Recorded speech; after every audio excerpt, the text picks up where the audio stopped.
What's going on, party people? So I wanted to talk with you today about the coronavirus and New Rochelle, which has been labeled as the one of two hotbeds of coronavirus infection here in New York State. So day before yesterday, I received a flurry of calls.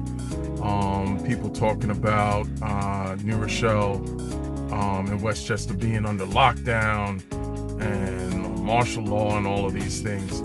And kind of took me by surprise. I had heard from the previous weekend, last weekend,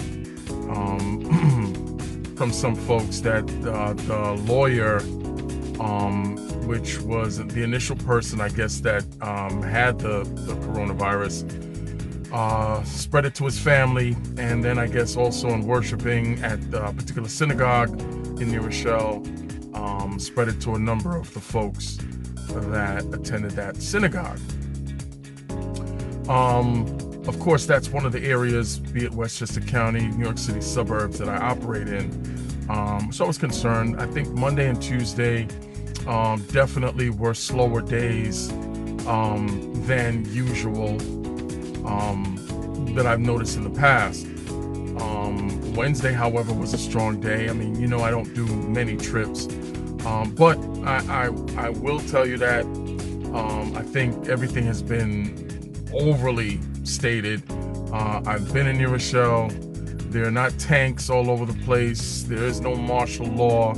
The National Guard has been sent in. They set up a 1-mile perimeter basically around that synagogue to make sure that the folks who are quarantined there, who have been diagnosed there with having the coronavirus, are contained, making sure that they get water, food, all of those other good things, because of course we don't want them moving about.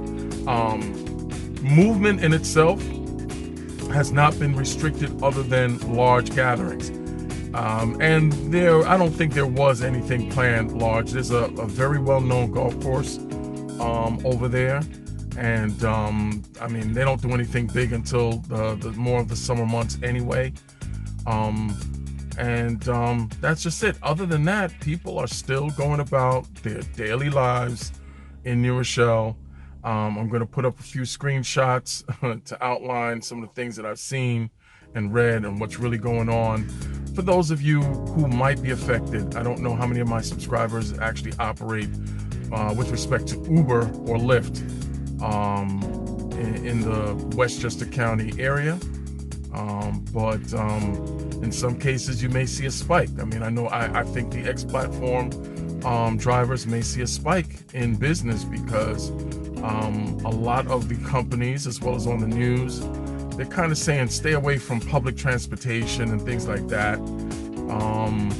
And so people are opting to either drive in or, catch a ride service into work. Because not everybody can afford to drive themselves and pay the parking that exists in Manhattan. So in some cases it makes sense. It's more cost effective to catch an Uber into the city. That's basically it. I just want to make sure that we dispelled all the myths. There is not total anarchy and riots in the streets in New Rochelle or in Westchester.